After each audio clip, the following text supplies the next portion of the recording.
আসসালামু আলাইকুম। দিলুস কিচেন থেকে আজ আমি একটি রান্না নিয়ে এসেছি। সেটি হলো আলু দিয়ে ডিমের তরকারি। আলু দিয়ে ডিমের তরকারি। এই আম, আলু দিয়ে ডিমের তরকারি এটা তো আমাদের কাছে অনেক পছন্দের একটা তরকারি। এই তরকারিটা আপনারা যদি আমার মতো করে রান্না করতে চান তাহলে আমার ফুল রেসিপিটা আপনাদেরকে ফলো করতে হবে। এই যে দেখুন, এই ডিমটা দেখুন আমি পুরোপুরি সিদ্ধ করি নাই, একটু ভিতরে একটু কাঁচা আছে। আমি শুধু দেখানোর জন্য, এই যে দেখুন, এই মানে ভিতরে আমি একটু কাঁচা থাকে, সেই জন্য এইভাবে ডিমটা রান্না করলে খেতে অসাধারণ। আর ডিম বেশি সিদ্ধ করলে গুণাগুণও নষ্ট হয়ে যায়, আর তার সে খেতেও কিন্তু ভালো লাগে না। তা আপনারা এইভাবে একটু রান্না করে একদিন আমার রেসিপিটা ফলো করে রান্না করে একবার অন্তত দেখবেন, আপনাদের কাছে অনেক ভালো লাগবে। তো এই রান্নাটা আপনাদের আপনারা কমেন্ট করে আমাকে জানাবেন। আর আপনারা যদি ফেস থেকে দেখেন তাহলে ফলো করে দিবেন, আর ইউটিউব চ্যানেল থেকে দেখলে সাবস্ক্রাইব করে দিবেন, আর সবার মাঝে শেয়ার করে দিবেন যেন সবাই দেখে এই রান্নাটা করতে পারে। আর আমার এই প্রসেসটা কিন্তু আসলে সম্পূর্ণ নতুনদের জন্য, যারা একদম রান্না জানেই না, হ্যাঁ, ওদের জন্য, ব্যাচেলারদের জন্য। কারণ ওরা যেন এই রান্নাগুলি এরকম মজার মজার রান্নার রেসিপিটা পেয়ে যেন ওরা অতি সহজে করে নিতে পারে। তো আপনারা সবাই এই ভালো থাকবেন, সুস্থ থাকবেন। আর আসুন তাহলে এই রান্নাটা আমি কীভাবে করেছি একবার অন্তত ফুল রেসিপিটা দেখে নেওয়া যাক। তাহলে বিসমিল্লাহ করে আরম্ভ করি।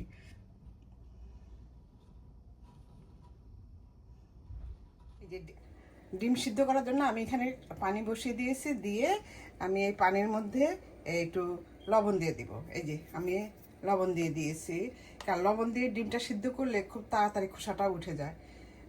এখন আমি ডিমগুলিটা আগে আমি ফ্রিজ থেকে ডিমগুলি নামিয়ে রেখেছিলাম। এখন আমি ডিমগুলি এই যে সিদ্ধ দিয়েছি। এই দেখুন, এখানে আমার 2 ধরনের ডিম আছে, কোনো অসুবিধা নেই, কিন্তু ভিতরে একই। যাই হোক, এখন ঢেকে এটাকে আমি 2 মিনিট সিদ্ধ করব। আমার পানিটা ফুটে উঠেছে, এখন আমি ডিমটাকে একটু নেড়ে দিব। নেড়ে দিলে হবে মানে সব পাশে সুন্দরভাবে সিদ্ধ হবে।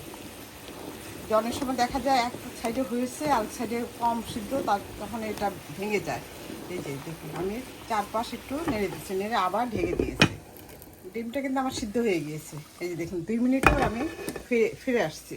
এখন আমি চুলাটা নিভিয়ে দিচ্ছি, আর এই ডিমগুলি তুলে আমি একটা বাটিতে ঠান্ডা পানির মধ্যে ডিমটা নিয়ে নিব, তাহলে এটা ছিলতে সুবিধা হবে। আমি আগে থেকে কিছু সবগুলি ডিম সিদ্ধ ছিলে রেখেছি। এখন দেখুন, আমি একটা ছিলে দেখাচ্ছি। খুব একটু আস্তে আস্তে করে, একটু সাবধানে যত্ন সহকারে ছিলতে হবে, তাইলে মানে সুন্দরভাবে ছিলা যাবে। আর আমি ডিম সবসময় আমি 80% সিদ্ধ করি, আমি কখনোই মানে পুরোপুরি সিদ্ধ করি না, কারণ ভিতরে একটু হালকা কাঁচা থাকে, খেতে ভালো লাগে। তা আপনারা এইভাবে সিদ্ধ করবেন, দেখবেন খেতে খুবই ভালো লাগবে। এখন কিভাবে রান্না করব সেটাই আপনাদের সাথে শেয়ার করব।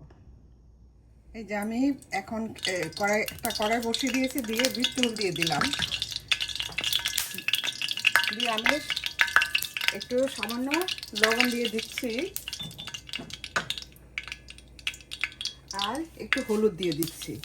হলুদটা দিলে এই ডিমের কালারটা খুবই সুন্দর আসে। এখন আমি ডিমগুলি ছেড়ে দিচ্ছি।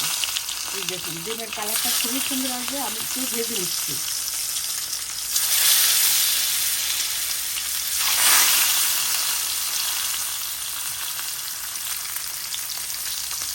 এই যে এইভাবে ডিমগুলি আমি একটু ভেজে নেব।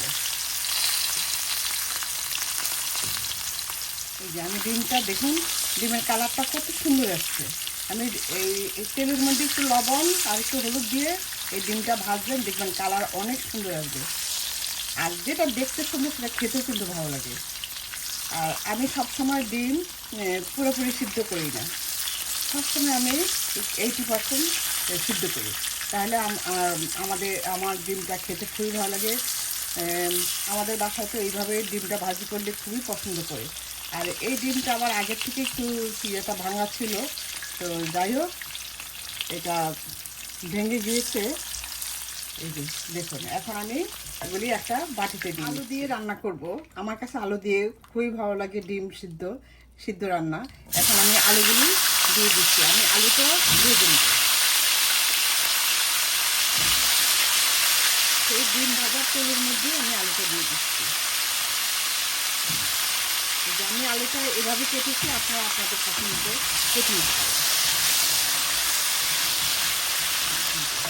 এখন এটাকে ভেজে নিব। আলুটাও ভাজা হয়ে গিয়েছে, আমি আলুটা এই ভাজতে ভাজতেই কিন্তু সিদ্ধ হয়ে গিয়েছে।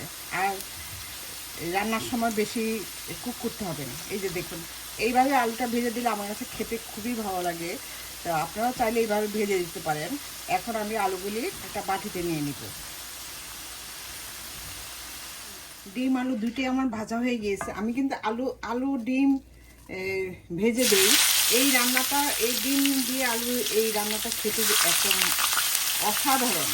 আসলে আমরা তো সবসময় মনে করেন মাছ মাংস খেতে খেতে অনেক সময় রুচি পরিবর্তনের ব্যাপার আছে, তো এইভাবে আপনার ডিম রান্না করে আলু দিয়ে ডিম রান্না করে খেয়ে দেখবেন, অসাধারণ লাগে। মানে আমার এই রেসিপি অনুযায়ী। তো এখন ডিমটাকে আমি হালকা বাদামি করে একটু ভেজে নিব। আমার পেঁয়াজটা হালকা বাদামি করে ভাজা হয়ে গিয়েছে। আমি মাঝখানে একটু এই যে মানে অল্প একটু আমি আদা কুচি করে দিয়েছি। এই যে দেখুন, এই আদাটা কুচি করে দিয়েছি।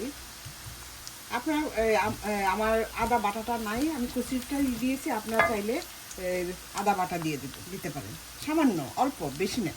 আর দিয়ে দিচ্ছি এই যে ছোট্ট একটা তেজপাতা। এই তেজপাতাটা দিলে এটার ফ্লেভারটা অনেক সুন্দর আসে, খেতে খুব ভালো লাগে। তো এখন দিয়ে দিব যে রসুন বাটা।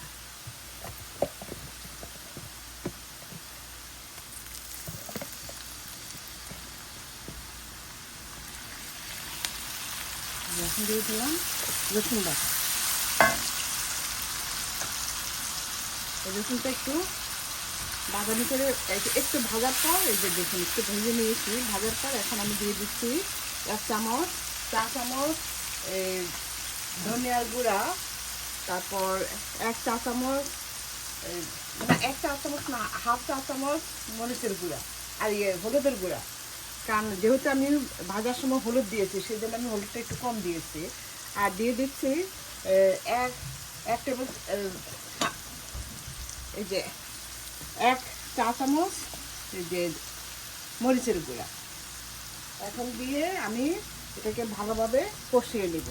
আর দিব জিরা, 1 চা চামচ জিরার গুঁড়া, ভাজার জিরার গুঁড়া। এখন একটু পানি দিয়ে দিচ্ছি, নতুবা এই মশলাটা পুড়ে যেতে পারে। সেই যে এখন একটু পানি দিয়ে মশলাটাকে ভালোভাবে কষিয়ে নেব। আমি একটু ঝাল দিয়েছি, আপনার ঝালটা যে যেমন ঝাল খান তেমন দিতে পারেন। আমি একটু ঝাল দিয়েছি, কারণ আমার কাছে একটু একদম মিষ্টি মিষ্টি তরকারি ভালো লাগে না। আর এই যে আলুটা, এখানে আলু কিন্তু খুব তাড়াতাড়ি সিদ্ধ হয়ে যায়। তো যে আর দিচ্ছি এই যে সামান্য একটু গরম মশলার গুঁড়া, আর দিব স্বাদ মতো লবণ।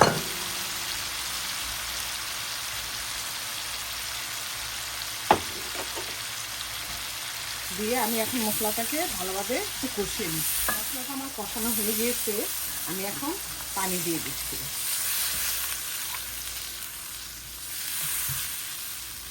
পানি দিয়ে দিচ্ছি, কারণ আমার আলুটাও সিদ্ধ, মানে ভাজতে ভাজতে সিদ্ধ হয়ে গিয়েছে। তো আলুটাও বেশি সিদ্ধ করতে হবে না, তো সেই জন্য পানিটা বুঝে দিতে হবে। আর আলু তরকারি সবসময় এই একটু ঝোল টানে। এখন এটা ফুটে গেলে পর তারপর আমি আলুগুলি দিয়ে দিব।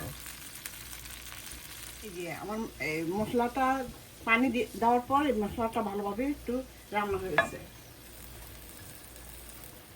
এখন আমি দিয়ে দিচ্ছি ভেজে রাখা আলু।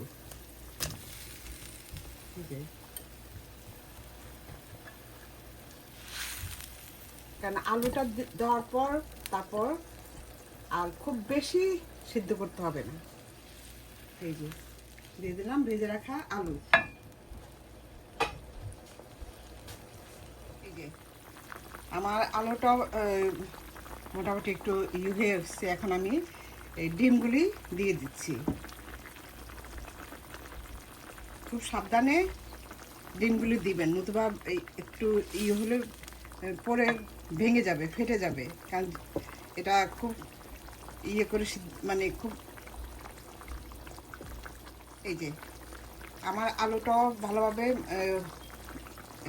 মানে প্রায় মানে ফুটে গিয়েছে তরকারিটা। এখন আমি ডিমগুলি দিয়ে দিচ্ছি। এই যে দেখুন,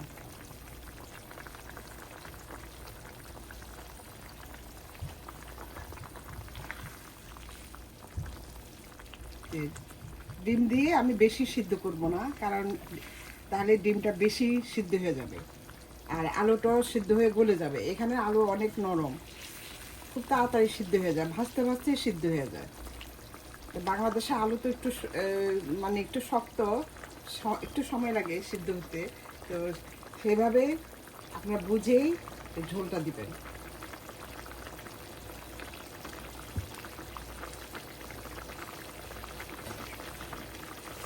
এখন আমি দিয়ে দিব কয়েকটা কাঁচামরিচ।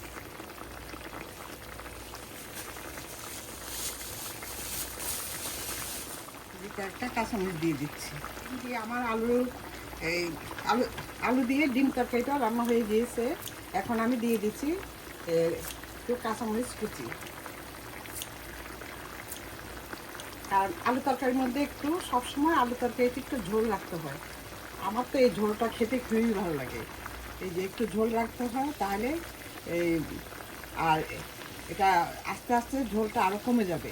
এই জন্য একটু ঝোল রাখতে হয়। আর এই আলু দিয়ে ডিম দিয়ে আলু দিয়ে এই ঝোল তরকারিটা খুবই সুস্বাদু। আপনারা আমার এই রেসিপিটা ফলো করে একবার একটু দেখতে পারেন। এই কারণ আপনারা তো সবাই কিন্তু কম বেশি এই আলু দিয়ে ডিম সিদ্ধ, ডিমের তরকারি হ্যাঁ খেয়ে থাকেন। তো আমার এই রেসিপিটা আপনারা ফলো করে একবার অন্তত দেখতে পারেন। আর আপনারা নিরাশ হবেন না, বরং আমার কাছে মনে হচ্ছে যে আপনার আমার এই রান্নাটা আপনাদের কাছে অনেক ভালো লাগবে। তো এভাবে আপনারা রান্না করে অন্তত একবার একটু দেখতে পারেন। এটা খুবই মজার একটা তরকারি, কারণ অনেক কিছুর ভিড়ে এই তরকারিটা আপনাদের কাছে খুবই ভালো লাগবে। তো এই যে হয়ে গেলো আমার ডিম দিয়ে আলু দিয়ে ডিমের তরকারি। আলু দিয়ে ডিমের তরকারি আমি চুলাটা নিভিয়ে দিচ্ছি।